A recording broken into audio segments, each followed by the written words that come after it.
Halo, assalamualaikum warahmatullahi wabarakatuh. Oke, pada kesempatan kali ini saya akan membahas tentang apakah CPNS boleh atau bisa mendapatkan izin belajar.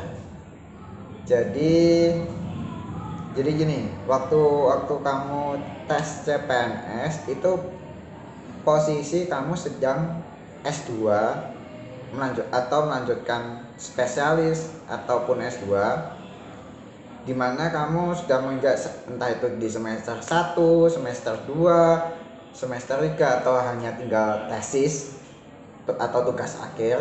Nah, jadi apakah bisa CPNS bisa mendapatkan izin belajar? Jawabannya adalah bisa. Nah, nanti akan saya sharing pengalaman saya bagaimana cara mendapatkannya itu. Tetapi perlu diingat ya bahwa prosesnya enggak bisa langsung. Jadi untuk amannya itu tunggu setelah Anda selesai pemberkasan. Jadi Anda setelah pemberkasan selesai, terus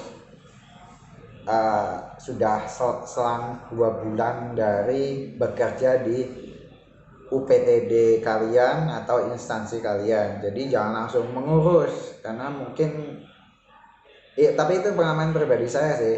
Jadi biar ada waktu lah. Nah, langsung ya. Jadi saya sudah mengurus pemberkasan, terus saya sudah selesai, saya sudah masuk di instansi saya kurang lebih selama 2 bulan.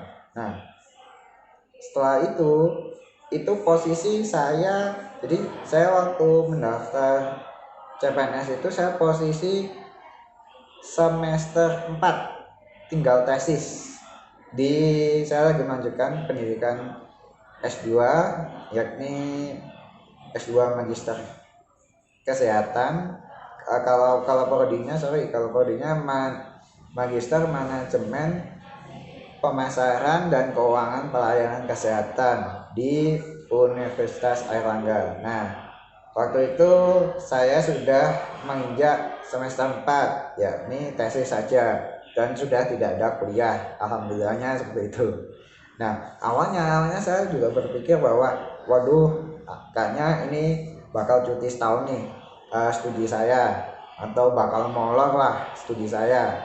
Tapi ternyata bisa, guys. Jadi gini, buat Mas Bro dan Mbak Bro yang sepantaran sama saya, atau mungkin kakak senior saya atau junior saya. Jadi setelah 2 bulan saya kerja di instansi, saya mulai mulai mencoba untuk mencari informasi tentang izin belajar. Nah, ternyata yang benar itu memang setelah PNS, dan itu pun setelah 2 tahun ya. Jadi PNS itu baru bisa mengajukan izin belajar itu setelah 2 tahun menjadi PNS. Nah, tapi saya kurang tahu juga, ternyata ada informasi yang bahwa CPNS itu bisa mengurus izin belajar.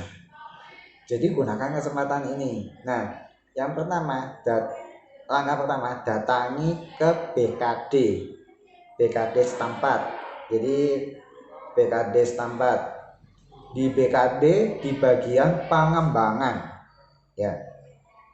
Sebenarnya jangan takut juga, karena ada kita dilindungi undang-undang ya. Jadi kita dilindungi undang-undang. Jadi berdasarkan Undang-Undang Nomor 5 Tahun 2014 tentang ASN, dalam rangka meningkatkan kualitas pelayanan birokrasi pemerintah kepada masyarakat, maka Badan Kepegawaian Daerah BKD mendorong seluruh ASN di lingkungan pemerintah untuk menempuh pendidikan atau melanjutkan kuliah yang lebih tinggi, sehingga dapat memiliki keahlian atau kompetensi tertentu dalam melaksanakan tupoksinya dan mampu meningkatkan pengembangan karir ASN, serta dapat berkontribusi positif dalam pengembangan organisasinya di instansinya masing-masing.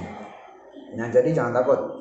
Nah, setelah di BKD bagian pengembangan, nanti Anda akan didata, kemudian mendapatkan form. Nah, formnya itu dikembalikan ke Indo dinas Anda. Jadi misal saya kesehatan, jadi saya disuruh ke Dinkes dulu, dinas kesehatan. Nah, di dinas kesehatan itu pun juga mendapatkan form lagi. Jadi untuk langkah awal pertama itu minta saja formnya dulu.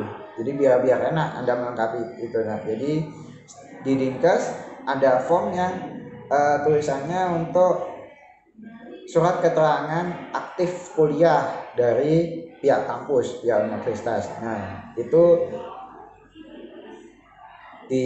tinggal kalian urus di kampus. Terus masih ada banyak di itu di formnya untuk yang dari Dinkes. Jadi setelah Anda melengkapi form di Dinkes, nanti ditandatangani oleh Pak Kadin, terus baru nanti ke BKD lagi, kembali lagi ke BKD. Di bagian Dinkes itu di bagian UP ya. UP itu, aduh singkatannya saya lupa.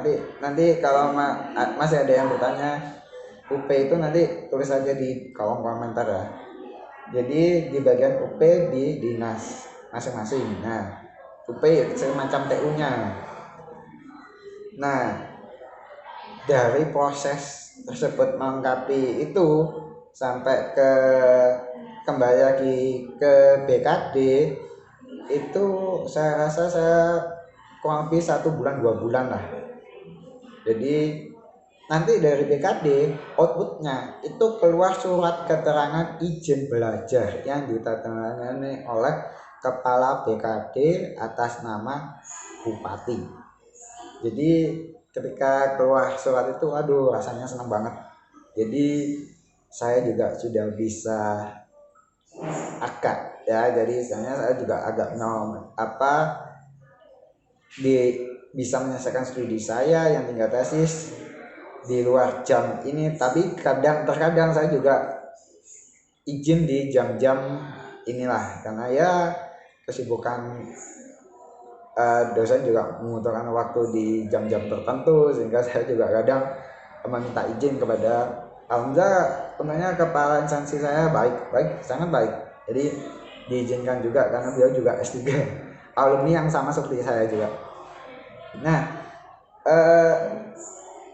jadi jangan takut untuk bisa nggak ya saya posisi CPS tapi saya masih S2 saya belum kelar, atau mending saya cuti. Nggak usah,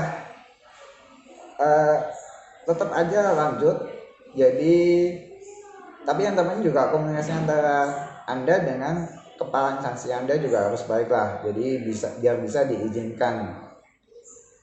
Soalnya teman saya juga sama, teman seangkatan saya juga sama, tapi dia ternyata di instansinya itu kalau nggak salah itu badan BKN, badan kooperasi.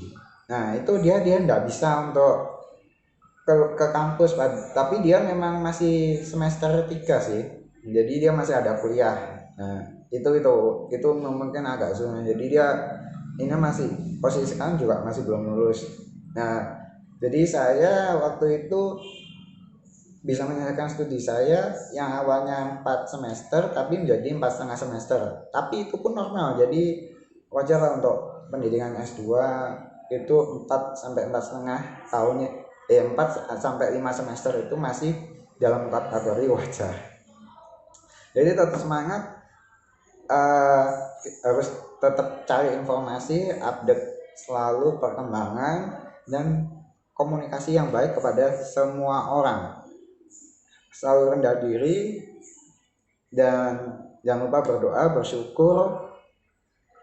Perjuangan saya juga berat waktu itu menyelesaikan studi S2 saya di sambil CPNS tersebut, apalagi waktu itu juga masih ada latsar. Wah itu keren sekali. Jadi apalagi saya di Kediri, Surabaya. Wah perjalanannya aja udah